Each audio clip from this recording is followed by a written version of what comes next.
crazy.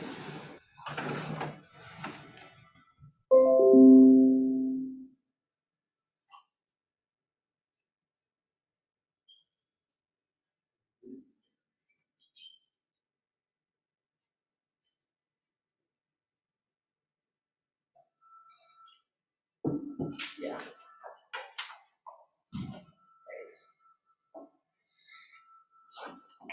Oh, and then I could have you fold a piece of paper just like that and make a name tag for yourself.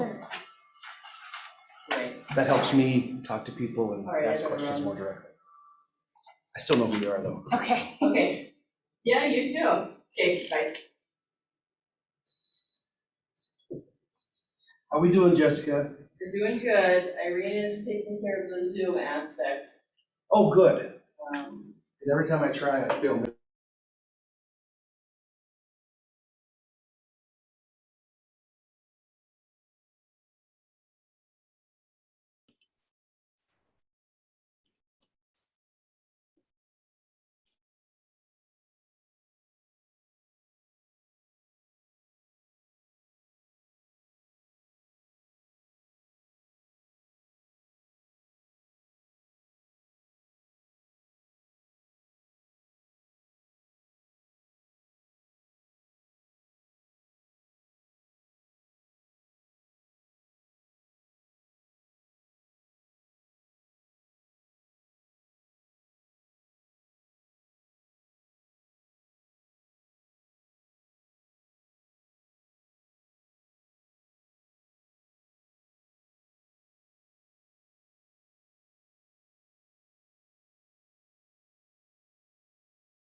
Remove my melon. Ooh, dear. Oh, I probably did the wrong one. There's too many remotes here.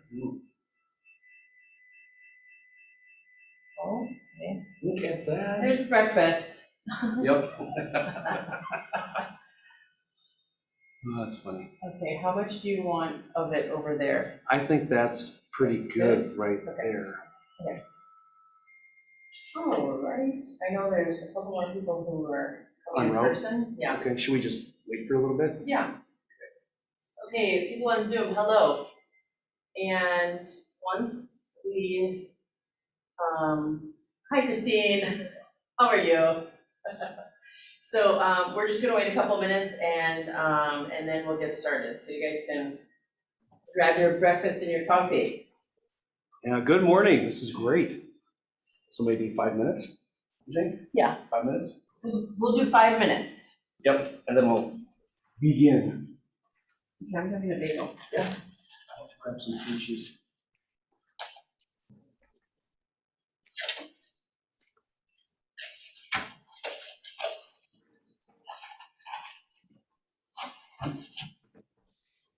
Eight o'clock is always early. My admin's like, 8 is really early for realtors.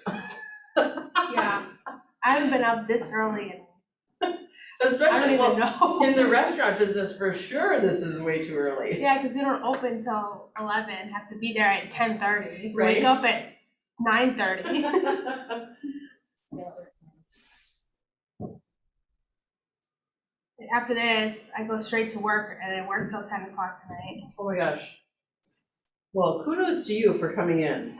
Oh, absolutely. And then, okay,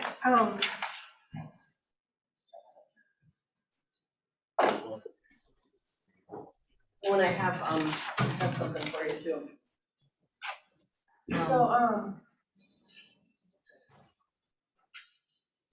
so you want me to come tomorrow morning too? And next Thursday night or tonight too? You can Or come. tomorrow night too? You can come, if you're able to come tomorrow night. So both? Yeah. Okay, yeah. Yeah, I took tomorrow off, so. Okay, awesome. I rearranged my Your whole life for real Yes. estate. I did. Yes. Yay! I even my boyfriend bought me this fancy little planner. Cool. Nice. And what's his name? Kevin, Kevin. How'd you guys meet? work. Of course. Is he still in the business too? No, he's in roofing and construction. Well, that's right. He's gonna be your lead source. Yes. We have a plan. That's all right. When we knock on doors, we're gonna hand each other's cards out. Sure. But yeah, next week I start the, Classes? course 3 I'm starting with. Awesome. Because Good. course 3, I couldn't get into course 3 until like the end of November Right. or now. And then course 1 starts, I think, September 13th, I think. Yeah, it's right around the corner. Yeah, Oh, that's exciting. And you're going to the Minnesota Realty School? yes. So I'm doing the night classes, so it's gonna be 2 weeks.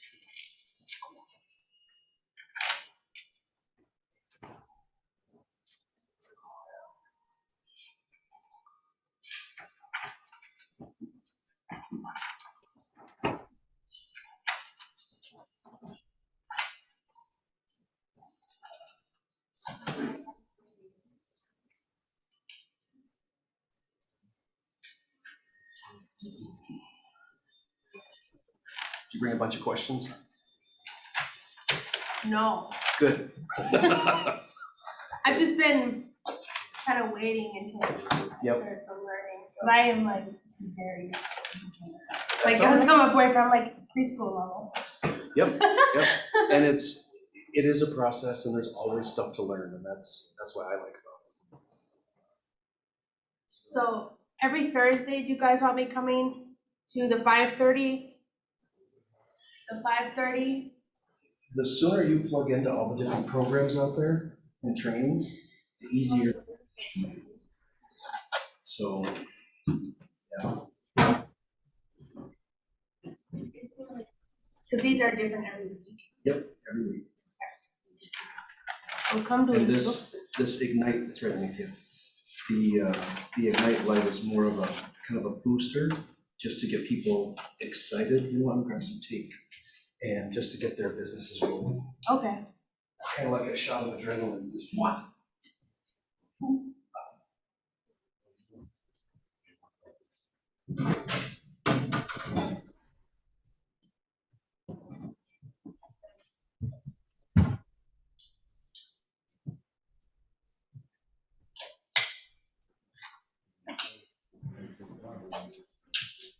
Never turned out through. I know.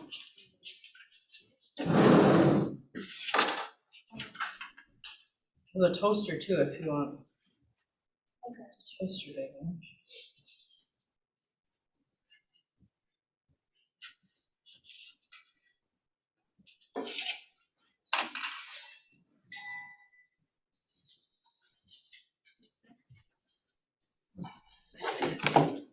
My classes start next Monday, or this coming Monday. Oh, yeah. And you're doing Minnesota Realty School? Yes.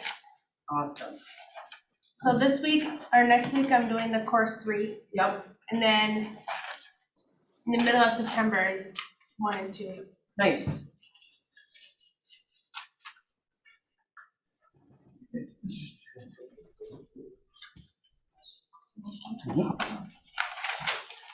Oh my goodness, okay, here we go. You Sure. guys can turn your cameras on, and, this is always so weird, like I wanna look at you guys, but then I can't, Mhm. because you're watching my back, it's just weird. Yep. So, welcome So and what I wanna say, one important thing is, the way, and they say this in bold all the time, one of the classes that we have, is the way you participate in here is how you participate out there, right? So what you put into this is what you're gonna get out of it. And there's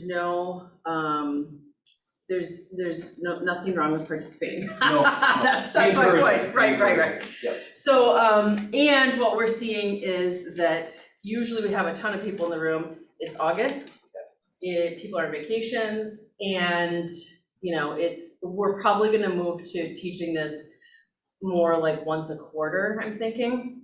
The thing is that it's still super important, and even if we do teach it more than once a quarter, you always are gonna have new agents to learn from, so. So Jason is here today. He's gonna be talking about lead generation and prospecting. And then after that, we will have Kathy Cleveland. She'll be talking about buyers and doing like a buyer consultation and what you do with buyers. So if you guys are okay with leaving your cameras on, you can do that, because then Jason can, talk to you and Sure, make sure you guys are still. make sure you're still living. Still awake. No. So, does anybody have any questions before we start? This is the part where you participate. Good. All right, I'll let you take it away. Thank you, Jessica. Yeah. First of all, good morning, everybody. My name is Jason Oliver. I am a realtor. This is my 4th year. I'm a part of the HHG team here over in the corner of the office, and been participating ever since. So it's a great thing.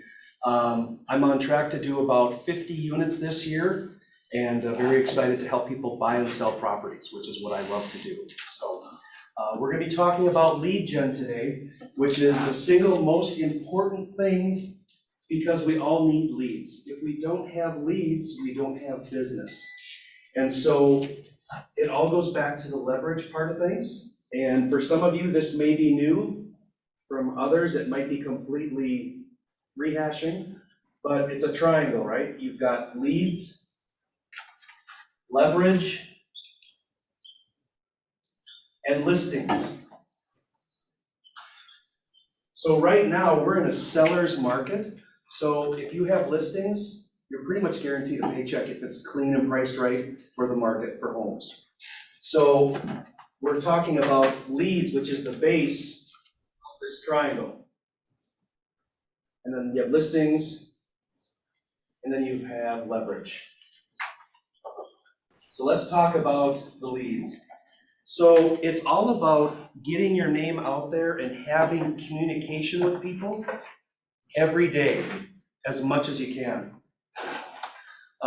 In many cases, lead generation is a lot like farming. We all want the instant gratification. We all want to have a bunch of A buyers that are cash, that are ready to buy a property. And unfortunately, that's not always the case. So when we talk about the farming for the lead gens, basically, it's all about planting seeds and working with people throughout the time frame to make sure that you stay in touch with them. So when it comes time their turn to do something, they'll be ready. It's a lot like, I've used this analogy before, but like bamboo. So Chinese bamboo, if you've ever heard about it, lays dormant in the ground for 5 years. You water it every day, and once it pokes through and germinates and starts to grow, it'll grow up to 90 feet in the first 5 weeks. So this business is a lot like that, where we put all this work in, we work, contacting people, we're talking to people, we're sending emails, we're putting them in automatic searches on the MLS, and then all of a sudden stuff starts popping, and it's exciting, and that's what we're looking for. So again, it's all about working with people who are ready, willing, and able to buy or sell, for that matter. The faster you reach out to people, the faster you're going to come across business. And so for every 25 contacts that you have, now a contact is anyone that you bump into the street, and it could be as simple as, hey, who do you know looking to buy or sell property? Or have you ever thought about moving? Have you ever thought about moving up to a different property? So for every 25 people that you talk to, there's one piece of business in the next year, either buying or selling. So if you talk to 25 people a day, that's one in the next 365 days. So if you can talk to as many people as you can, imagine getting all this activity going, and all of a sudden, you'll start to have deals come together that are just amazing. So 25 contacts equals one a year. Now, a lot of cases, people are buying and selling in the same bout, where, hey, we want to sell our property and make a move up to something different. Well, that's basically 2 for 1. So it's a lot easier to maintain that. So it's always a good thing. So we talk about the types of lead gen, and I'm gonna grab a napkin. I didn't have an eraser. What are some types of lead gen that we can think of? How do we reach out and talk to people? Social media? What's that? Social media? Social media, yeah. Open houses. Open houses, good. What's another source for leads? Where else can we find people? Word of mouth? Word of mouth, good. So referrals.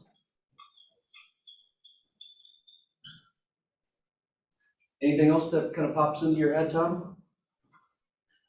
I mean, there's always, there's the tried and true, there's door knocking, Door knocking, there's cold yep. calling, there's, Yep.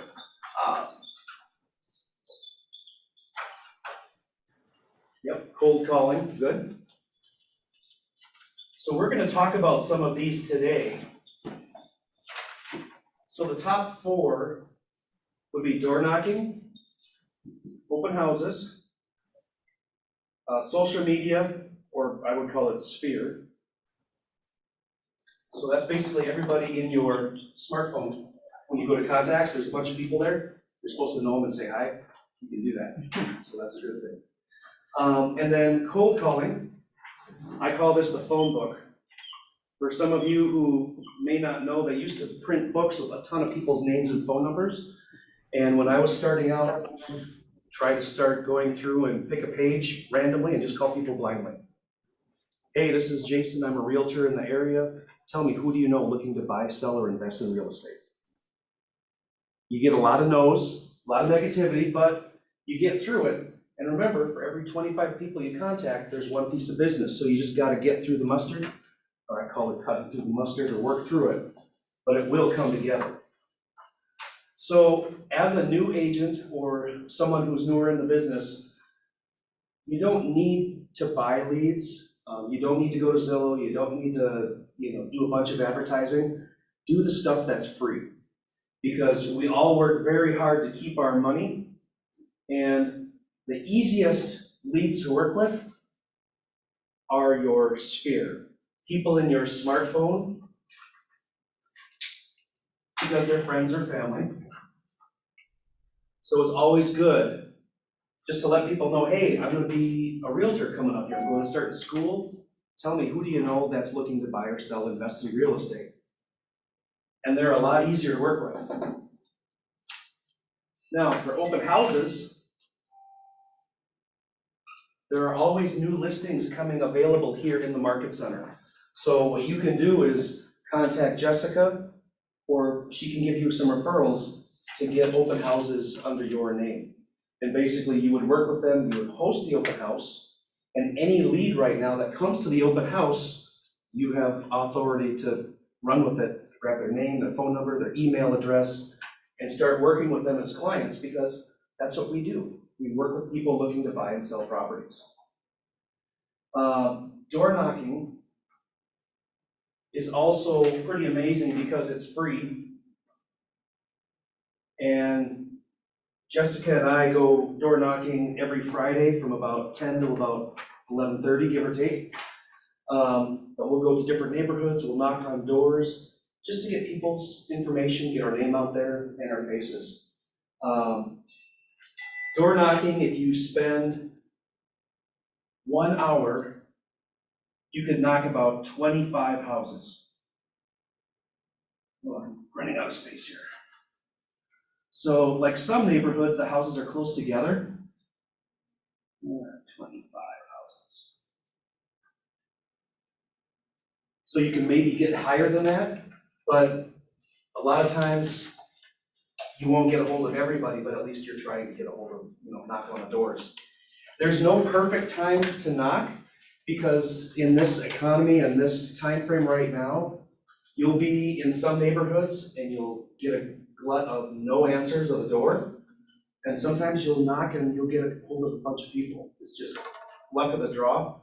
So if you do find a neighborhood that you'd like to work with, try different times of the week. Tuesday at noon, Saturday at 5 in the afternoon, whatever works best. But it is free. And then if you do door knock, make sure you have a name tag on. It's always good to broadcast that, yes, you are indeed a Realtor. And then also check with the city registrations or rules to see if they allow it. Most cities do. Some cities like Bloomington have a small fee just to get your solicitor's license. So does that make sense? Okay, good. And then cold callings. This is, again, the yellow pages or the white pages. And you could call people, usually when I was starting out, anywhere between an hour and a half to 2 hours a day. And I would get up to about 20 leads in those 2 hours. And that's, not everyone wants to buy a property, but of course it's a contact, it's a conversation with them. So, like Jessica, in your PC program, do you have an idea of where you've seen the most success for number of contacts per week? I would say door knocking. Door knocking? Yep. And if people are consistent with their sphere. Yep. Yep. And open houses are good. The thing is that, you can't control who comes to them. Correct. You can control door knocking around them. Yep. And trying to get more people there, right? Right, so, and that's a good point. So if you're gonna be hosting an open house on Saturday, go Friday afternoon in that same neighborhood and draw a circle around it and attempt to get on all the houses and knock and say, hey, my name is Jason, I'm a Realtor. I'm gonna be hosting an open house here at this address. We'd love to see it here for a nosy neighbor hour. Because let's face it, neighbors are nosy and they wanna see, what the house is for sale. Or they may have people who wanna move in the neighborhood with them. Other friends or family who wanna move close. So it's a good thing to do that. So definitely door knock. Referrals, we can talk about that later. Cold callings, that's the yellow pages or white pages. We'll just call them pages. So yeah, that's the good thing. So in regards to working with people, we really want to focus on those who are ready, willing, and able to buy or sell. So this goes back to a pipeline, basically. So when you're starting out, you may feel, oh my gosh, Jason, what am I going to do? I don't have any clients. Well, that's what lead gen is for, to get your name out there, to introduce yourself, and to find out more of who wants to work with you and who's looking. So we have the A, B, C, D labels. The A people are ready, willing, and able to buy in less than 30 days. They've met with a loan officer. They don't need to worry about their current rental status. They've already talked to their landlord. They know that they're going to move out at the end of the month.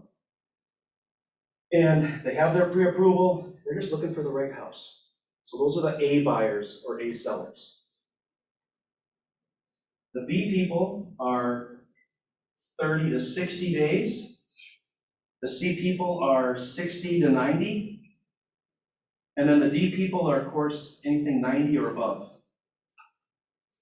So what happens is when you're going through lead gen, you're gonna start to talk to different people at different points of the process. You wanna continually stay in touch with the A's, maybe once, maybe twice a week. The B people, they're about a month or 2 months out. You're gonna wanna stay in touch with them maybe once every week and a half. The C people, well, they're 2 to 3 months out. You know, maybe the kids are in school, they're waiting for them to get out, or maybe job transfers taking place. Maybe they're working on credit, maybe they're working with a lender to get their approval. You know, those are your Cs.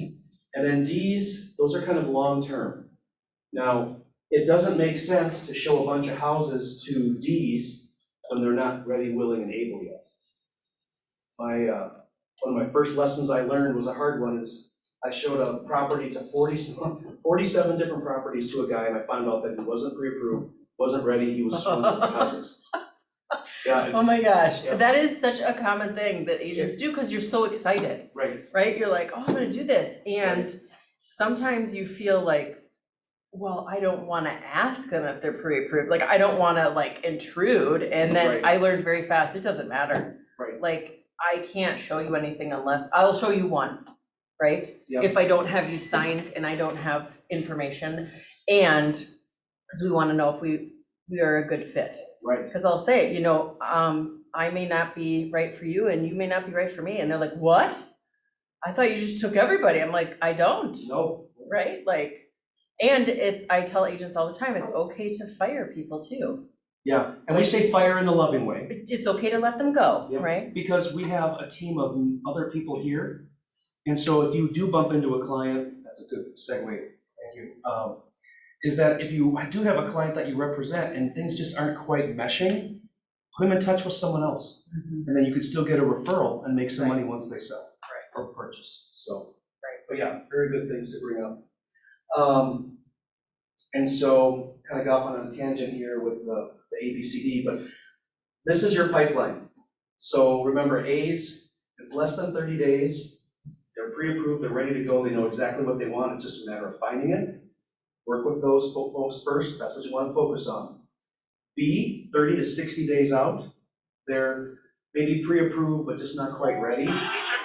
And then C, 60 to 90 days out, they're just kind of a little more time. And then D's, these are your long-term. So make sure that you keep a good balance of who you're spending time with and also leveraging your time. Because one of the other things that I learned as a new agent is as soon as you start getting these clients, automatically put them on a search through the MLS.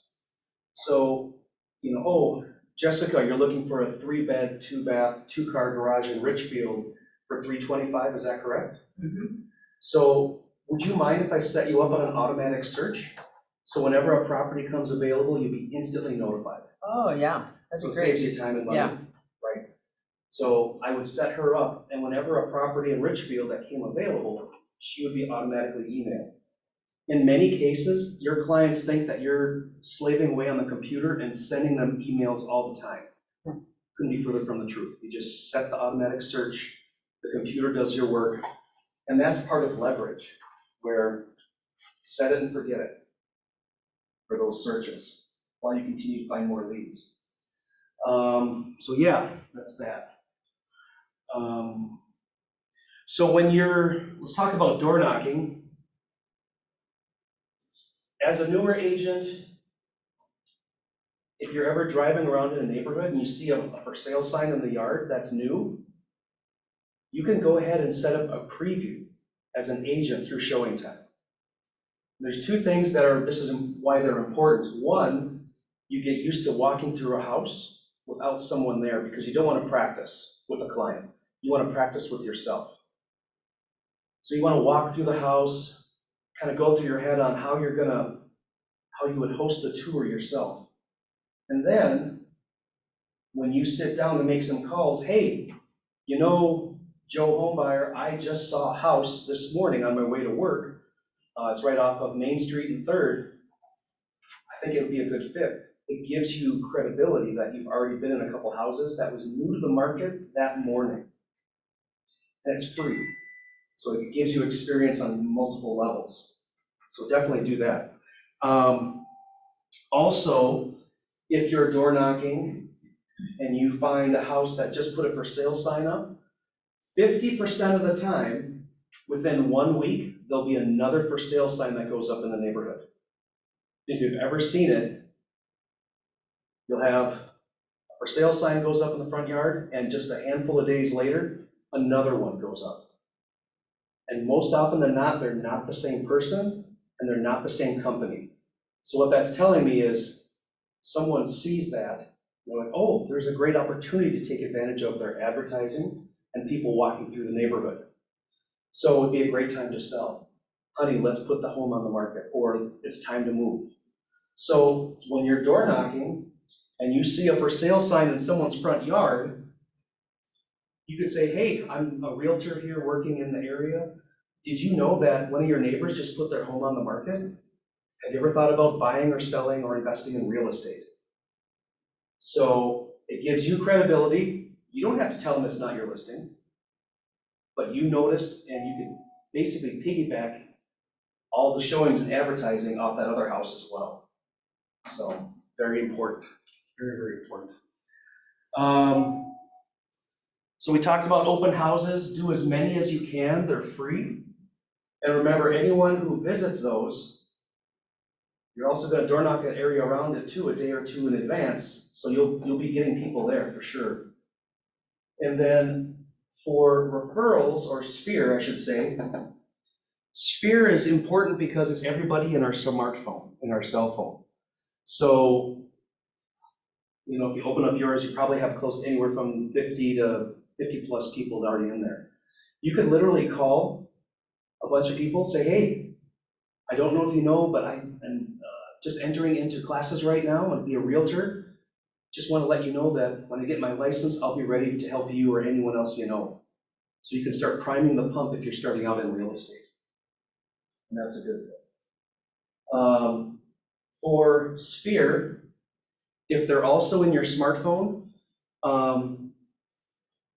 try to, if you're like July 4th weekend, if you're sitting there waiting for the fireworks, you could write a quick text, hey, thinking of you, happy 4th of July, and you just get send.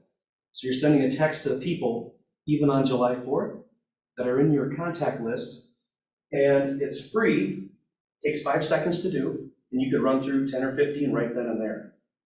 The more that we stay in touch with people, it's about building relationships. You know, why do, not S, relationships. So the more people that we stay in touch with, relationships, it's all about being that first person to contact. You know, if the power goes out in a neighborhood, maybe walk around, see if anyone needs help. Well, of course, your family's all taken care of. So, let's see here. Be consistent and persistent. What that means is, we'll just write it up here, consistent. So it's all about time blocking. And when I first started out, it drove me nuts. Everyone's talking about protecting your time and time blocking. So be consistent. If you're going to do lead gen every Monday, Wednesday, and Friday from 9 to 10:30, hold yourself accountable. Hold someone else, have someone be your accountability coach too. And stay on top of that, because it's time on task over time. If you only put 5 minutes in every couple days, you're only getting 5 minutes of work. But if you focus and be consistent and persistent over time, as you talk to people, that spring, if it's like an old grandfather clock, that spring keeps winding and winding, and all of a sudden the clock starts to work. And that's what we're looking for. And so focus on consistency, be persistent, stay in touch, and all of that. Any questions so far? People on the computer? Or Zoom, I think is what you call it. Yeah, Zoom. You want to go around and have everybody introduce themselves? Oh, sure. We'll just take a little 5-second or 5-minute break here. Christine, tell us something about yourself. Hi, I'm Christine. I live in Prior Lake. I've been here since May. And yeah. Sounds good. And why did you, what was your choice or reasoning for becoming a realtor? I was a hairdresser for 20 years and loved it. It was great, but just ready for a change. And I'd always have been intrigued with being a real estate agent. So I kind of just took a leap of faith and jumped in. Awesome. Thank you for being with us today. Thanks. All right, Janet? Good morning, everyone. My name is Janet Christensen. I'm in Burnsville, and I currently work for Central League writing contracts for the new construction buildings, and was taken an interest in real estate, many years ago. And I took the test twice, failed, and I was like, okay, I'm done. I'm totally done. Then my good friend, Christina Myers, which works for you guys, or Keller Williams, she is like, you've got to get back into this. And I'm more interested in like the commercial piece of it because I work with so many different commercial people. And so I'm like, what the heck? So I'm completed course 1 with Real Estate Express, and just completed course 2. So starting course 3. So hopefully I can start cramming for the test in September and pass it in September so I can start this new journey. It's something that I've been really interested in for many years. It's just something that I just like, oh, I can't do it. So I'm going to do it. At age 50, I am going to start something new in my new chapter. Awesome. That's exciting. Good for you. Yeah. Grace Johnson. Hi, everybody. I'm Grace.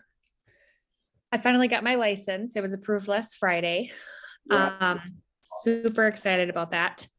I think I've known I've wanted to do real estate for at least a couple years. I did try doing a couple classes about 1.5 years ago, and I just didn't have the time to do it and I didn't prioritize it, but I finally did this year. So I had some family that were in real estate too, and it always was like so fascinating to me. So yeah, something new. And Abigail. Hi, good morning. My name's Abby. I have taken one of the Ignite classes a couple months ago, similar to this one, and I was in the process of getting my license at that time. Since then, I've got it, and I just always been intrigued about real estate as well. My parents own a flower shop, and we've always been into sales. And I just feel like it's a good fit. My family and me are looking for a home at the same time. So I'd like to sell my husband our first home, hopefully, and secure us. And just, I kind of am just really excited for this journey. Like I'm everybody else, I'm a young mother. I've been at home for 5 years with the kids, and I'm just ready to get out into the world and make my own money. So that's my deal. Okay. So moving into the room, Jessica. Yes, so I'm Jessica Nearing, and I'm a productivity coach. And I have been in real estate since, I never know the number, it's just since 2013, we'll go there. Okay. And I got my license in upstate New York.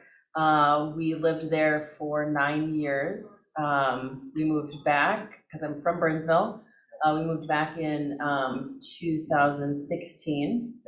And I was approached right before COVID hit. Okay. Like literally 1 week, if I would like to be the productivity coach. And I was like, yes, this is my dream job. And then a week later, I was like, oh my God, what are we doing? So it's been really fun. And my current goal is that by January 1st, I have built a team and leveraged that out. So I am you know, because right now it's like, a lot of productivity coaches have their business and then do productivity coaching. And Right. I found my passion is in the coaching. So my brother was here for class last week, and he's gonna be, he didn't know it till that night, but he's gonna be joining my team. And so I'm excited about that, so. Very cool. Yeah. Very cool. Tom. I'm Tom, and y'all are too damn cheerful for this early in the morning. I've been in real estate since 2017. I was working a job that charitably a lobotomized monkey could have done. I wasn't challenged, I was bored, I hated everything, so I wanted to change. I've always been good at working with people, I've always been good at, but never good at working for people. Okay, So, yeah. I wanted something where I could kind of call my own shots, make my own, make my own deals, make my own rules with it. Yeah. But still work with people. That's what brought me into real estate. Sure. Okay. Wow. Lindsay. I'm Lindsay. This is my very first real estate class. Yep. I start my courses next week. I've always been interested in houses ever since I was a little kid, going with my parents to renovate houses. Last year, or July, is when I decided, like, hey, I want to actually go do real estate. I procrastinated for a year. Right. I blamed COVID, like, oh, I'll just wait till it's all done. And then finally, I'm so sick of like working in restaurants. Yeah. I'm just ready to start a actual like lifelong career. Mm-hmm. Super excited, but I'm super nervous. Yep. No, that's normal. So one thing that I learned is that real estate is a lot like a roller coaster. When things are great, your hands are in the air and you're enjoying the ride, big eyes, big breaths, and woohoo, bring it on. And then when the roller coaster goes down, things might be a little out of control or things that you have never experienced before. All that is completely normal. So, like, Oh, right there, see, look, I zoomed in. oh, there we go. So now, yeah, we can only see one arm, so All you right. still have to move over a little more, Sounds and good. there you go, good. This is so weird working in mirrors, so. But yeah, it is a lot like a roller coaster, and during the buyer presentation or when you're talking with people, as a realtor, you're the figurehead of the transaction. So they're gonna come to you with questions and concerns, both the good and the questionable, and that's okay. So as a realtor, the words that you never really want to repeat are, I don't know. Because you're the one driving the bus on this experience. The better thing to say would be, that's a good question, let me get back to you. So sometimes we'll have questions that we don't know. Don't tell your client, I don't know, because that will basically shoot your credibility to the floor very quickly. So we have tremendous support, we have people, we have systems put in place to help you learn and to help your clients get to the finish line, which is a successful closing, either buying or selling. So with that, we're gonna take a 5-minute break. I'm gonna run and grab my computer, and we're gonna do a couple lead gen phone calls live. And then we're gonna turn it over and have you guys take 5 or 10 minutes and call some of your leads or folks, and just to see what takes place. So I will see us back here, let's say 8:50. So that'll give us 7 minutes, and we'll go from there, okay? All right, Sounds thanks. good. I gotta grab my computer.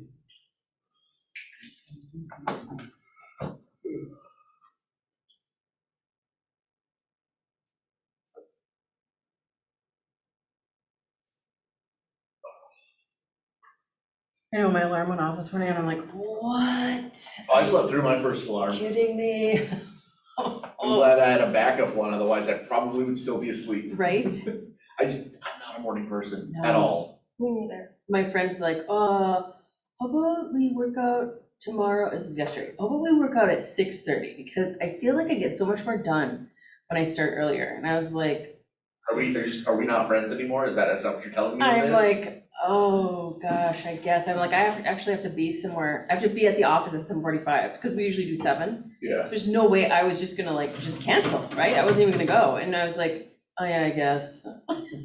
She's like, let's do it at 6:30 every day, or every other day, and I was like, oh, yeah, I guess, Oh, okay. I need to reevaluate this friendship. Right, and then I'm like, well, I need to go to bed earlier, and that's how that works. I have a hard time going to sleep before like I. Oh, sure. Yeah, so just, yeah, it is. And then, you know, it gets later and later, and then I'm like, okay, great. I have always been a night owl, so, you know, last night I was like, all right, you know, we're gonna set an alarm, we're gonna start getting ready for bed at, you know, Right, at like 10 o'clock, so that we're in bed by 11, and that way if we wake up at, you know, 6 o'clock, that's still a good 7 hours of sleep, and Right. we're good. And all of a sudden, oh, it's 1 a.m. Oh, that crap. morning's gonna come super early.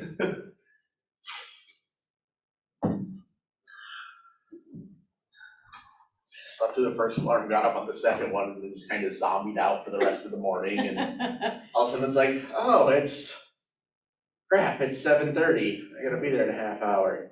Oh no.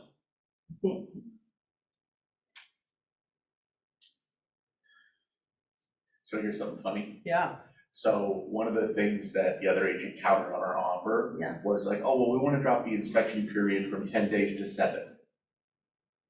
Seems like a bad idea, but I'll talk to my client about it. So, talked to 3 home inspectors yesterday. Yep. 2 of them couldn't do it until Tuesday next week, which is after the period. 1 of them could do it Monday, which is the last day. And so I said, look, I talked to several home inspectors. I said, Monday's the best we can do. Well, you can't get anything any earlier? I said, well, if we'd had 10 days, it wouldn't have been a problem. Right. I mean, I don't understand what the extra 3, you know, what did you think the extra 3 days was gonna accomplish? Right, I don't know if you noticed, but it's still really busy out there. right.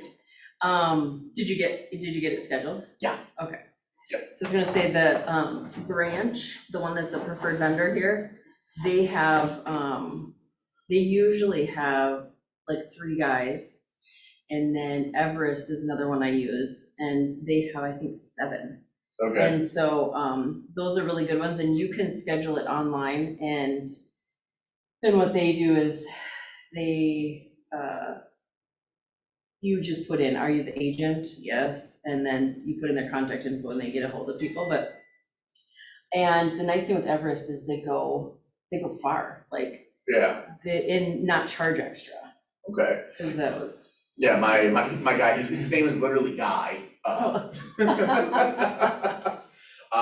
As he was referred to me for my very first deal, and I've used him for almost every deal since then. Nice, Because he's always done a fantastic job, he's Yeah. got great prices, he doesn't charge to go, you know, super far out. He's Right. done, you know, all the way up in, you know, Spring Lake Park, all the way down in Shakopee, Right. so. Just kind of goes right into. right, yeah, there was, Northfield, I had quite a bit, and they would charge an extra thing, so but that's when I went to Everest, and they'll even go, I mean, they'll go far. The point when I was like, I need help, was St. Cloud. I was like, I don't know anybody here. So then it was really nice, the agent, the listing agent was like, oh, I can give you some people, because I'm like, I don't know anybody. But yeah, that's always the thing, is still trying to get the best deal for your client Yeah. and have a good inspector. Yep. Cause yeah, there's always stories about portable home inspectors. So the client I'm currently working with is my best friend's mother. I sold his old house and helped them buy their new one. Oh, yeah. When they bought their original house, back before I was in real estate, their home inspector missed the fact that there was an undisclosed well on the property. Missed the fact that at some point, somebody had accidentally run into the back wall of the garage. Oh, my God. And shoved it off of the base of the garage. The well? No, so the well and the garage. Oh. Just a bunch of things that should have been giant red flags that got completely missed because the home inspector missed it. Right. Well, we're My human, God. we're not infallible, so. But you would think that they would do. But those are pretty major things, like, Yep. Jessica, by chance, do you have a phone book? You know what, we used to have them in here, let me check out front. I'm gonna run and see if I have one. We'll run a test, we'll see how we can do here. See who can get one faster? Yep. Okay, Right good back. morning.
All right, no phone book, but that's all right.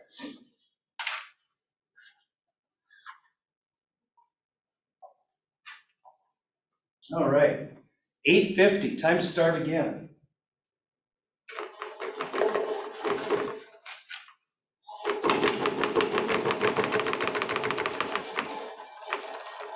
All right, now we can see me. Good. Kind of. All right. So we are going to do a couple calls. And I'm not sure if you'll be able to hear my speakerphone, but we'll do the best we can. And I've got a list of people here that have not been contacted yet. I'm just going to call them blindly to see if they know anyone looking to buy, sell, or invest in real estate. So. Can I ask a question? How do you get a phone book these days? How do you? Yes. You could go to the library. Okay. I think the phone companies, I think the phone companies still make them. yeah, they do. They're But it's- small though. Yeah, but they're mainly for neighborhoods, like cities, not the big Right. Minneapolis or St. Paul one that was like 3 Right. inches thick. So I went up to the front desk and I was like, do we have a phone book? Sure. Because I knew we used to have them right there. Right. And Sammy goes, oh no, Olivia cleaned house. And then Kim's like, a phone book? Do they even make those anymore? I Right. said they make them for people like you.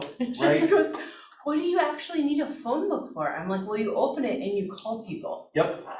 Yep. And they're She's free. like, They're free leads. what? So, yeah, So yeah, that's awesome. I think what is the phone company around here? Like, US what? Not US West. Century CenturyLink, CenturyTel, something, yeah.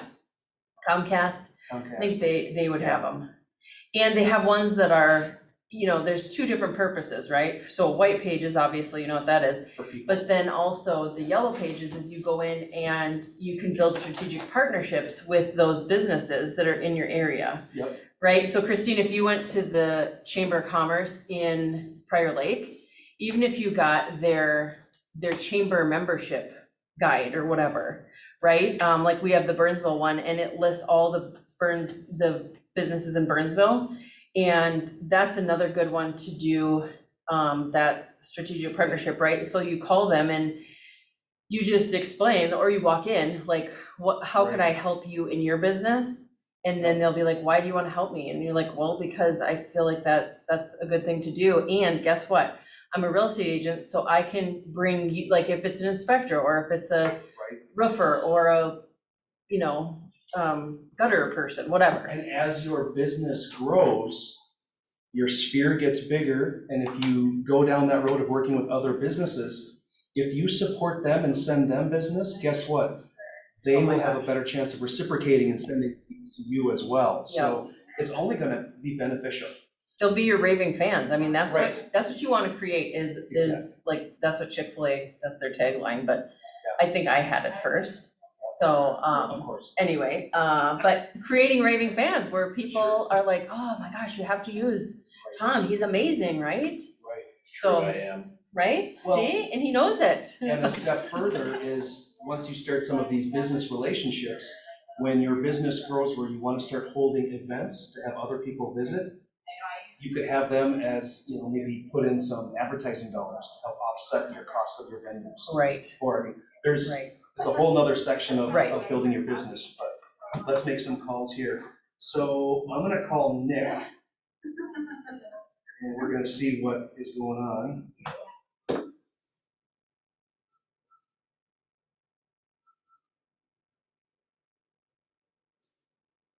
Can you give us some background? Who's Nick? He's a Zillow lead. Okay.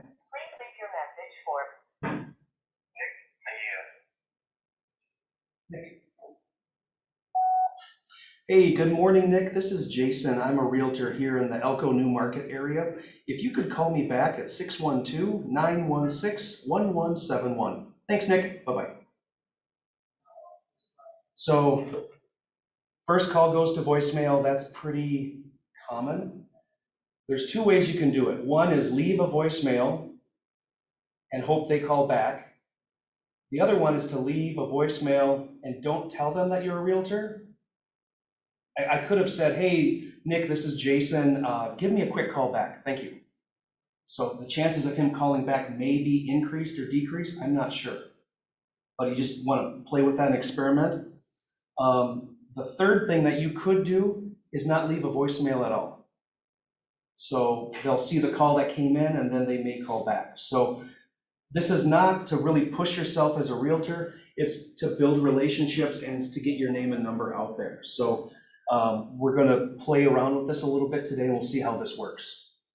So, but you're not in Elko New Market, you're in Burnsville. Correct. Yep. So Okay, tell good me point. more about that. I will tell you more about that. So the team that I'm on, we kind of cover a lot of the South Metro. If it's within, say, 40 minutes of driving from home base here in Burnsville, we call it our area. Of course, we don't own the area. We don't push other realtors out. This is free market. So if somebody wants to choose to work with someone else, that's totally fine. But do we work in New Market? Yes. Do we work in Burnsville? Yes. Do we work in Farmington, Eden Prairie, Bloomington, Richfield? The answer is yes to all of that. And then, I know you've talked about this before, when you say that and you're talking to somebody, then you pull up a certain document that helps you talk intelligently about that area. Can you tell us about that? Yes. So on the computer, is this the MPLS Realtor? Yes. Okay. Good job. You are reading what I'm putting out there. I'm smelling what you're laying down. All right, so that's good. So the MPLS Realtor is a website that is updated once a month, and it's for the previous month's activity in the metro area, for the 16 county area. So you can look at neighborhoods, cities, counties. You can search by many, many different criteria, but you can figure out how many homes have sold, what's the dollars per square foot, how many days on market have properties been for, are they sitting? Are properties selling on average more than the asking price? There's about 10 different parameters that you can utilize to instantly make you very credible. So, but yeah, very, very good point. It's M as in Mary, PLS, Realtor, REALTOR.com. So, And then you go to market data. I don't have access to the computer to share it. Do you want I that? could, but it might be a technological speed bump, so. Okay. Before I forget, on a tangent, my phone number is 612-916-1171. So at any time that you guys have questions about scripts or want to practice phone calls, call me. The only thing I say is don't call after 10 o'clock at night, because I'm probably with my family. So I should be with my family. But all that you need to do is call me and say this is a script call, and then that will inform me that I'll react with whatever you're going to say. So we can practice conversations over the phone. Because what happens is, if you're making a ton of phone calls, it could be the first one, it could be the 6th one, it could be the 100th one, whatever it is, you're gonna bump across somebody who wants to do business with you. You have to be ready. So this is a process. If you're hungry and you want a Snickers bar, you go to the store. If you want to buy a house, that process is a lot longer. So these are your phone calls. When are you going to be ready? So it's better to practice with someone who's in the business, or if you have other realtor friends who you want to tag up with and practice on a daily or weekly basis. When I was first starting out, we practiced 30 minutes every day, script practice. And the questions would be, why should I work with you? Is it a good time to buy? Tell me more about the market. Those are the 3 big questions that you're going to get as a realtor. And you have to be ready, because if all of a sudden you talk to somebody and they're like, yeah, I'm thinking about selling. All of a sudden, all the lights in the room will dim and the spotlight will be on you, and you gotta be ready. So just make sure you practice. Yeah, because the last thing you want to do is get to that and then Yeah, not know what to say, right. because it's super hard on your confidence level, Yeah. right? And then your inner critic will be so much harder than anything ever, right? And we want to set you up for success. So, Right. that's why when we talk about numbers, it's always how Right. many days did you script practice, right? And what Right. we noticed 2 weeks ago when we did script practicing and we had people pair up on our Thursday night class, one person said, "Oh, I realized I am not actually script practicing." Because I didn't know what to say when somebody said stuff to me. Yep. Because people will say, "Oh, well, I run it through in my head all the time." I'm like, well, yeah, we run a lot of stuff through our head. That doesn't necessarily mean it's good, right? So Okay. so here- say it out loud. Yep, say it out loud. Say it in the mirror. Talk to yourself, and this is hard. My Yep. wife, she's always right. Sharon, if you're listening, you're always right.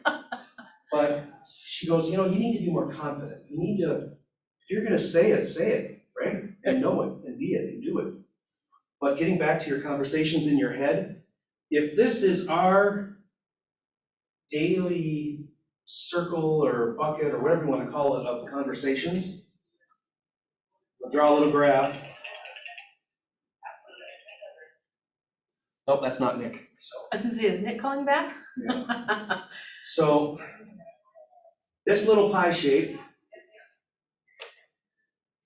90% of our daily conversations are with ourselves, up here in our head.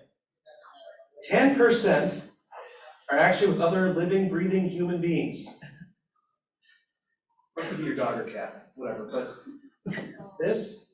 So if we're only script practicing with ourselves, this is where the money is.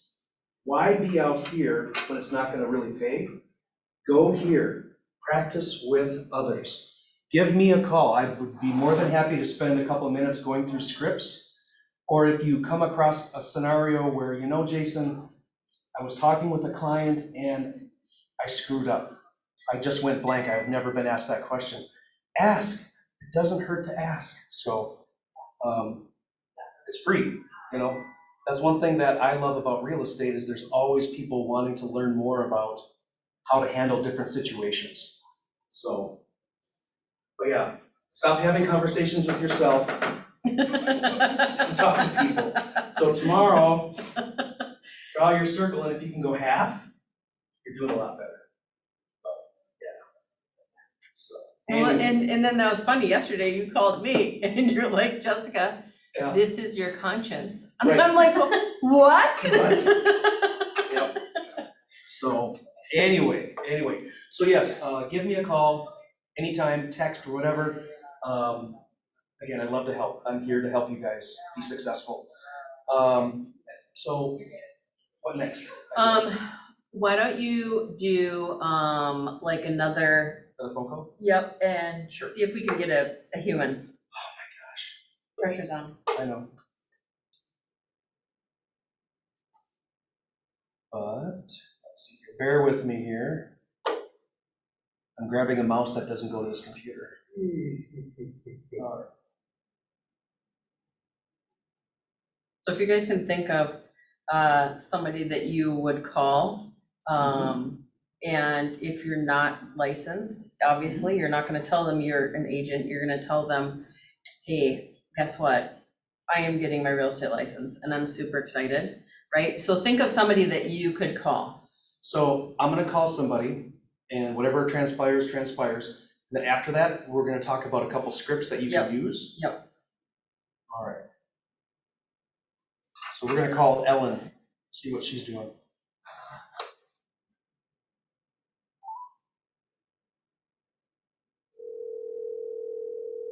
Can you guys hear this?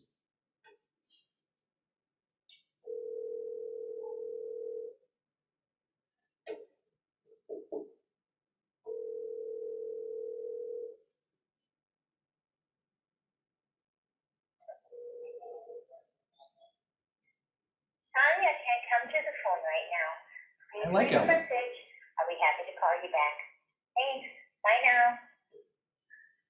At the tone, please record your message. So I'm gonna leave a different message than the first one. Recording, you may hang up. We'll see who calls or back. press 1 for more options.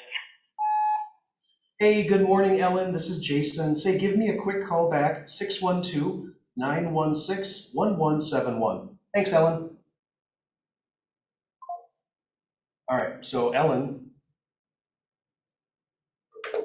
will hopefully call back. We'll see which one works. So now do you know these people that you're calling right Nope, now? completely blind. So the team that I'm on, we buy leads. So every day we get quite a number that come in, people looking to buy, people looking to sell, people just inquiring on Zillow. I mean, we have different avenues to get their information. So I'm looking at a screen here, and so Ellen is basically looking in the Robbinsdale area up to 390, and she needs a four bed, 2-bath house. Oh, so, okay, so that's what you see on there. That's nice. Yep, on the screen. So, and this was a just kind of a Google lead actually, so which is kind of fun. So, but as a beginning realtor or starting out in the business, it's all about maintaining a good solid database. So what happens is all of a sudden you get all these people that you need to help people buy and sell. What happens if you're representing a seller that's a 3-bed, 2-bath, 2-car in Richfield, and then you bump into somebody, a buyer who's looking in Richfield? Then you can- Matchmaker. Yeah, then you can put them together and get a deal done without competing in multiple offers. So it's a good thing. So, I was gonna say, so when one of the sources for lead gen that we talk about a lot is Yep. farming, neighborhood farming, right? And Dave Stark helps teach a class on how to do that and how to get that information, and it's all free. Yep. The thing that's not free is the mailing it out, right? The And golden so, letter. right, Yeah. the golden letter. Yep. So one thing that he does is he leaves that exact message that you did for Ellen. Yep. And he says, instead of saying, you know, what you said, he adds in, hey, this is your neighbor. Yeah. Dave Stark. And then what that does is it immediately establishes credibility. Yep. they call back and and then he'll say, oh, you know, like when they're talking, like, oh, how are you doing? And then he'll say, oh yeah, I happen to be a realtor with Keller Williams, so blah, blah, blah, right? And that's what we found is that the people who live near you trust you and they want to have a conversation with you because they're like, oh, I wonder what's going on, right? What does Dave know, right? Right. So Inside scoop. that's another thing to kind of make a note of, that if you haven't talked to Dave, then that's a good thing to do. And then we had a question. Can you give us examples of situations where agents were stuck on how to answer questions and how you would answer? On the phone or in person? Or what's the situation, I guess? Are they asking for that? Christine's gonna. Yes, Christine? I guess I was talking, I mean, obviously any situation, but since we were talking about cold calling, I was kind of thinking more in that where you were saying, you know, practice your scripting and you want to be confident in your answers. And there have been times when agents didn't know. And I know you said, you know, saying like, I'll get back, good question, I'll get back to you. But then like just situations where things have come up where you're like, how do I answer that? Where maybe other agents were stuck and you helped them figure it out. So one of the strong points or the backbone of our office here and with KW is that, ma'am, that is a very good question. And right now, that's a very good question. What I'll need to do is confer with of my other realtors and get you the best answer possible. So it's very vague, but you're deflecting it because you want to talk to more people that can help you so you can relay the correct answer back.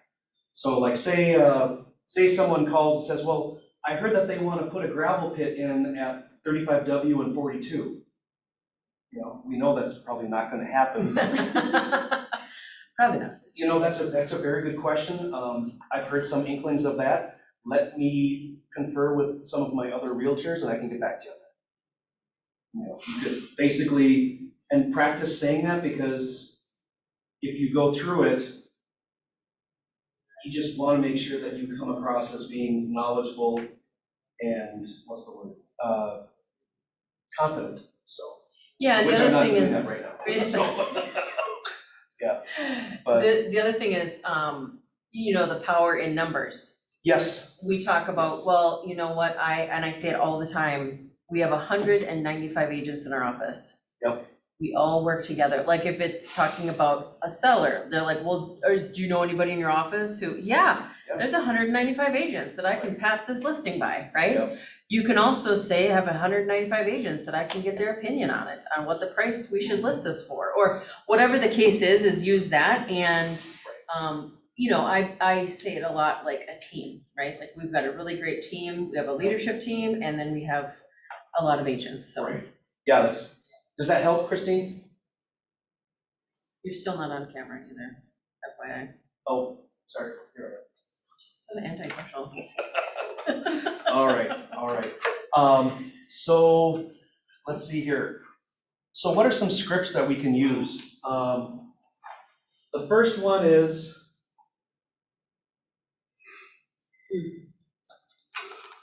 And if you can give us Grace had a question. She said, how would you respond to someone who asks you a question you don't know how to answer instead of saying, I don't know? Touch on that again. sure, good question. Basically, when you get a question asked, whoever's asking the questions is in charge of the conversation. So this has happened to me numerous times where you may be talking with somebody or showing a house, and then they'll go off on this tangent where they have their question master. They'll say, well, when was the house built? What's the foundation? Is there a lead-based paint addendum? You know, there's a crack in the wall. Is this important? All of a sudden, they just took over the conversation. And the way that you can stop that would be, tell me more about why that's important to you. Boom, what you did is just ask the question to stop her questions. Right. And so then they have to think about it and get off their question master stool. But yeah, that's a good point. Did that answer the other question? Grace? Grace? I don't see her anymore. Hi, I'm here. Sorry. Yeah, kind of. But what if they switch it and they're like, no, really, like, do you know what would be like the best thing to say to them? Would you say like, you know what, let me get back to you. I'll check in with my mentor. I'll check in with my broker. Like, is that kind of some things that you would say to kind of turn the conversation? Yep, so basically, Ms. Homebuyer, that's a very good question. Let me confer with my team, and I'll get back to you right away. Okay. For calls, texts, or emails. Because some people live by text, some people live by email, some people want a phone call, smoke signals, flare gun, whatever works. So, you bet. But we will never, ever, ever have every answer to every question in real estate. And so the sooner that we learn that, and I'm still trying to learn that as well, your life will be a lot better. Because you don't want to, worry about what stuff you don't know. Yeah, Because you have no control over it. right, and the thing is you have to get comfortable at being uncomfortable. And, you just, and the thing is with the scripts, then you will know how to deal with that, right? And you kind of deflect it and say, you know what, I'll find out. Yep. Anything else. And like Jessica and I had a conversation last week where she was in you remember that last week when we were talking? Yeah. You went through that scenario, and Yes. it's something that we can apply next time. Right, it was a listing and what I should have said is I can give your friend a referral. Yep. And you can list with me because you want to list with me. Yep. But now instead they have listed with their friend who they don't trust and they don't want to, but they don't want to ruin the relationship. Right. And I was like, dang it. Yep. Right, and so for 3 days, I was in that internal headspace, Right. kicking myself. Yep. And I'm like, okay, that's just a learning opportunity. So next time, now you know. Yes, absolutely. So that is why when you're having all these conversations in your head, Right. or whoever, or other people, and you bump into somebody who's ready to go, be ready for that. Right. So practice on yourself and practice with others in the business, because we cannot practice with our clients, because it's a one and done if you just practice. So, We have another question. Yeah. In your script, when you say invest, can you tell us more detail what you mean by that? yeah, the word invest is a very vague term. Right now, there's been more cash in the market than there ever has been for people buying and selling, because the amount of appreciation is through the roof. The amount of people looking to buy or sell, well, sell is down, supply is down, demand is up, and prices will always follow demand. So if we think about a teeter-totter, right? Here's the fulcrum, or the point where it balances, right? So if supply is down, demand is up, prices always follow demand. Make a little dollar sign there. So supply is the number of houses. I have this conversation every day with a lot of clients. Demand is everybody in the market. I can't draw stick people very well, and these are stick people. Demand is here. Prices always follow demand. If you were out at a concert in the middle of the summer and it was 110 degrees and there were 10,000 people, and we were talking about bottles of water, there was only one bottle of water left, supply is down. And if there's 10,000 people looking for a drink of water, they're going to pay as much as they can to get that bottle of water. Same thing is true for houses. There's not a lot of supply right now. Inventory is down, which means demand goes up and prices will follow demand. So that's why we see these multiple offers. With interest rates being lower, the cost of money when someone finances, it's very cheap to buy a house, to borrow money from the bank. So when interest rates, percentages, right? Right now, approximately a 30-year fixed is 2.75%. So to borrow money is relatively cheap, very cheap. So if interest rates rise, the cost of money goes up and the affordability goes down. So if interest rates go to 3.75, if it increases by 1 point, your affordability drops 10%. And what that means is if this payment, say, is $1,200 a month for a $300,000 home, and if the interest rate goes up 1 point, that same payment of $1,200 can now only afford $270,000. So that's why right now demand is high, is because interest rates are so low. It's easier for more people to borrow more money from the bank, which increases demand. So that helps push the teeter-totter further down. You with me, Grace? Yeah. Okay. I kind of got off on a tangent there, but so to get back to your question on invest, when someone buys a house, they're investing in their future.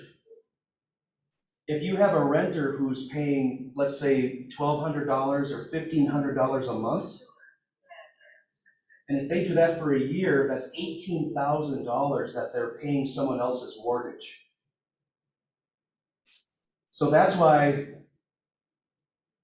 it's important to talk with people if they're renting. Oh, you know, well, we're gonna rent for another year or two and then save up more money. Well, if houses continue to appreciate and grow in value, you know, if we're looking at properties that, let's look at Bloomington. If the average last year, June of 2020, the average price was $300,000. That was last year. The average sales price now in Bloomington is $330,000. So right away, if people say we're gonna wait and save up our money, well, if the houses appreciate, they're gonna be more expensive to pay for in the future. Are you really keeping up with inflation, or should you buy now? That's the key. Because $30,000 is basically an extra about $120 a month extra on top of the mortgage, whatever it is. So if people are saying, well, you know, we're saving a couple $100 a month right now, well, imagine if you bought now and then your home is worth $30,000 more a year from now. That extra 120 you can apply towards other things as well. You can pay down credit cards or such. So it's a balance, and you need to know your numbers. So, and if I could add one more thing, Grace, to your question about invest. So it's not about investing as much, you know, for your own personal home. There are a lot of people right now taking advantage of the higher home values. They can do a cash pullout or equity refinance and then buy a second investment property and then rent that out. So then they can make their money grow a little faster. So the big script that you guys should master would be, hey, Jason, is it a good, you know, tell me about the market. What's the market like? A lot of people say, oh, it's horrible, it's busy, it's crazy, you know, I'm just running around. The better thing to say would be, you know, that's a good question. Tell me, are you talking about the buying market, the selling market, or the investing market? Because instantly then that person will know that, because each of those three markets is different, right? If you're representing buyers, it's a different market than if you're representing sellers. And so what if that person is a seller and you tell them, oh, the market is so busy right now? You just shot yourself in the foot to get that listing, because that person thinks that you don't have as much time to devote to selling their home. And in the beginning, when we said listings leverage and leads. If you have listings right now in a seller's market, you pretty much got a paycheck. So you have to fight for those listings and be ready for them. So when someone says, hey, what's the market like? Take 3 seconds and really think about how you're going to answer that question. You know, hey, that's a good question. Tell me, are you looking more about the buying market, the selling market, or the investment market? Because then that will force them to go down the right path so you don't shoot yourself in the foot for the right answer. What if you say the exact opposite of what they're looking for? Does that make sense? Can you briefly give examples for each one? Sure. You mean the buy, sell, or the invest? Yes. Absolutely. So that's a good one, Christine. Very good one. So thank you. So people say, well, is it a good time to buy? I go, absolutely. Never in the history of owning a home is it better to lock in at such low interest rates for the next 30 years. For a lot of people who said, I want to wait till the market corrects itself, that was 3-4 years ago. They're kicking themselves. They should have bought back then still at lower prices, but they continue to stay on the rental path. So I would say it's a great time to buy because you're locking in at the low interest rates for the next 30 years, unlike rents, which will continue to grow. So that would be for the buy side, correct? Okay, so the second one would be, oh, is it a good time to sell? Well, absolutely. And that's when you can whip out your dinner napkin and draw the supply and demand. Right now, supply is down, which forces demand up. Prices always follow demand. And Joe Home Seller, if you're thinking about selling right now in this market, you've got a 3-bed, 2-bath, 2-car garage here in Bloomington. Did you know that in 1 year, your home has appreciated close to 10%, which is $30,000 or whatever it is. So it's pretty amazing. So when can we sit down and talk about the valuations? You know, Tuesday at 2 or Friday at 4? And for the third one, for investments, hey, is it talking about the investment market, it is a great time to look at investments because right now, there can be good tax advantages. So certainly talk with your tax advisor, but to lock in at the low interest rates and to make your money work harder for you, because I can guarantee that your return will be a lot better than whatever you're getting in your savings account in your bank. Does that make sense, Christine? Giving me the nod? Okay. That's funny. Okay. All right. Any questions in here? Tom, Lindsay, Jessica? We're all good? Okay. Awesome. Great. Okay, so now we can open up for any questions. We've got about 3 or 4 minutes left.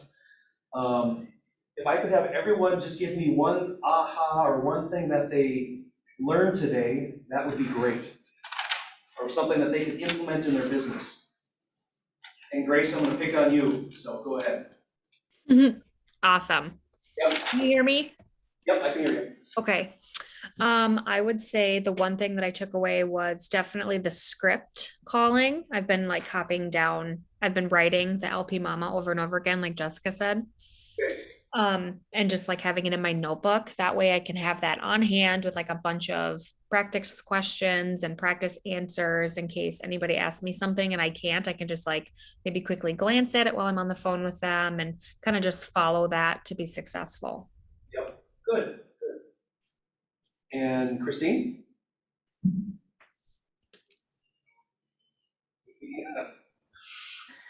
I always forget I'm on mute. Yeah, I was gonna say with scripting, I need to practice. I think where I struggle with scripting is I am not confident in how I'm going to answer questions. So like just hearing like examples and how you would say things and things like that really is helpful. So I think I just need to script practice with more people and feel more confident in calling people. Okay. Janet? Yeah, so the scripting piece as well. I'm never been a big script person, so I think just using the script but making it my own, I think will be very helpful. And then utilizing all the contacts in my phone. And it's funny because I was just going through my phone, you were talking about the contacts of my phone. And so as a family, we share contacts in the cloud. So I have like my sons, which they're in their late 20s.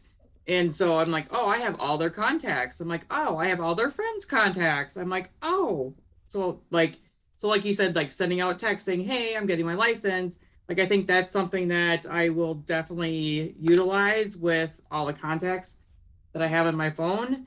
I think that's going to be really important and a key to my success. Okay, and Tom? Just the importance of consistency, Yes. making a schedule, blocking out your time. Yep. Lindsay? Well, because this was my very first class, I took away a lot of information. Good. I guess like a lot of people have been telling me, like now is like the worst time to get into real estate, and now I kind of confused on why they're saying that after seeing like the supply and the demand Yeah. stuff. Because the And then, people that say that don't actually know what they're talking about. Right. Yeah. There's a lot of misinformation. And then it makes me feel more confident about the scripting. Yeah. Because again, brand new, I have no idea what to say. Right, and we don't know what we don't know, and we fear what we don't know. And we don't want to look like fools who don't know, and you just got to get through it. And so we will make mistakes, but let's make mistakes with each other, not our clients. So practice, practice, practice. We have Abby. Oh, Abigail, yes, Abby. Hi, I made a small list of things that I got from today that I will implement into my business. I'm going to try to do it like this week, but I wanted to do a 1 hour of door knocking, 1 hour of cold calling, set up 5 home searches for people that I know that are kind of in the market for looking, do 1 new showing for a new property that comes on the market just to get experience and feel comfortable in that area. And then I also want to like warm up my prime sphere. I kind of started in the beginning of summer, but I've kind of derailed from the education and not the timing. So I want to warm up my sphere again from my smartphone. I want to get a yellow and white pages. I want to go to the Chamber of Commerce and find that list you were talking about of other contractors and people like that.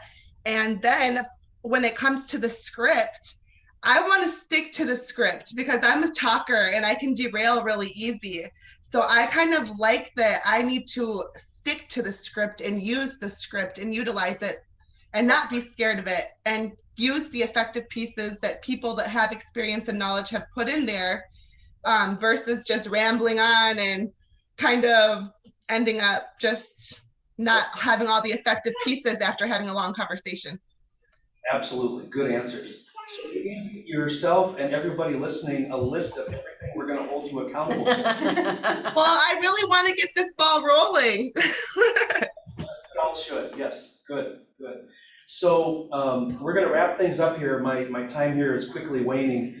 But basically, back to the conversations that we're going to have with everybody. Remember, we're building relationships, and not everybody we talk to is going to want to buy or sell a house tomorrow. But be genuine, be real to the people that we work with. They will appreciate that and understand that. Because the second that you start thinking about commission breath, they smell that a mile away. You know, when your heart starts beating faster and you can't hold your pen right and the listing docs are in front of you and they're starting to rattle and shake, it's kind of magical and scary, but you really want to tone it down a bit. So try not to drink coffee before a listing presentation. Yeah, So, or Coke. And then also, one thing that I did not touch on, but it's probably pretty key, is motivation. If you can master motivation on why someone is looking to buy or sell, and always refer that back to them in a conversation, you know, is it because you want a different school district? Is it because the timing is right? Is it because the interest rates are low? Is it because you just want a different neighborhood? Really listen. The reason that we have LP Mama is to get us through the conversations and to dig for motivation. Because we need to know why someone is doing this. We know what they're gonna do, it's just a matter of why. So figure out their why and really listen and keep a note of that. So that pretty much wraps up what I have for you guys today. And I am serious about if you guys do wanna practice scripts, my phone number is on the board here, or Jessica can text or email it. Yeah, I put it on the Okay. chat. Good. Cassandra, do you have a aha? Are you you're not on the screen, so want to make I don't know why it doesn't show people who don't have the camera on. Oh, but participants, 7. I think also if you can get rid of this box. Let me try this. Is this gonna? She's still in there. Okay. Oh, you. All right, guys, so I'm gonna give you like a 5-minute break and we'll get everything loaded up for the buyer portion. And thank you so much. Sure. Yeah. So good having you. Practice your scripts. Thanks, Jason. Anytime. Okay, Kathy, we are ready for your presentation to be loaded on. Sorry, Yeah. I'm late on that. Okay, so we got like 5 minutes or so? Yep. Grab some bagels or stuff up here, guys. Free food, twist my arm. Free food. All right, that's why we all got into real estate to begin with, right? It's all the free stuff. Right, right.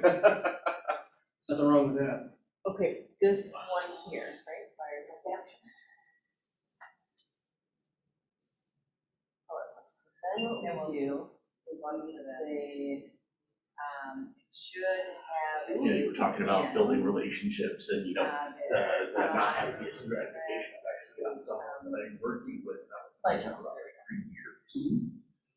I'm set up on the MLS feed, I And can, that, and then I just click. for kind of what they think the criteria is gonna be, so that sure that the market's doing, and, Yep. working on the CNA for their current home. Yep. Because finishing class, their whole reason is they want to get, he wants to finish school, and then, get his big boy job. Yep. and I have Yep. to say, Many, from what I've seen and experienced lately, is a lot of people think, oh, we're gonna wait till next year, or next spring, or stop the recording. whatever it is.